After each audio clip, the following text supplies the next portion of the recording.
Okay? Ito, ulitin natin. Confidential.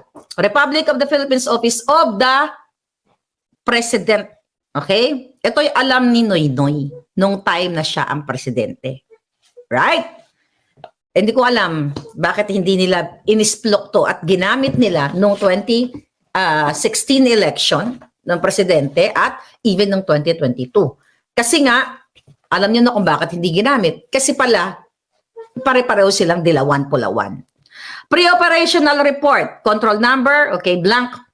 Dated March 11, 2012 pa lang dapat ay nasa nakalaboso na si Marcos Jr. 2012, that's the date.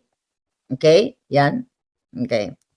Ngayon, number 1, Unit Office Intelligence and Investigation Service. Name of the target.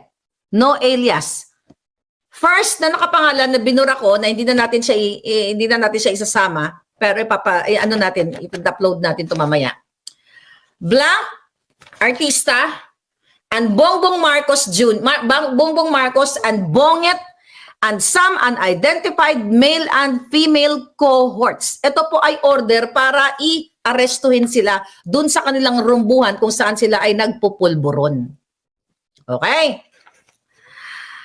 Name of the target, blank, the artista, and Bongbong Marcos and Bonget, at Bonget o alias Bonget, and some unidentified male and female cohorts, Filipino. Okay? Yes. Specific area of operation, NCR, National Capital Region, Makati City. Nakalagay dito, summary of information. A confidential informant personally appeared before this office and reported that a group of showbiz and politically affluent personalities are frequently using illegal pulburon, okay, inside Unit 4C Rizal Tower Building, Rockwell, Makati City. May perma ng team leader. Okay? Binura din natin parang ma-highlight si Marcos Jr. Then mga palangga, first time here in my channel na walang naglakas ng loob na ilabas ito na si Marcos Jr. ay talagang pulboronic noon hanggang ngayon.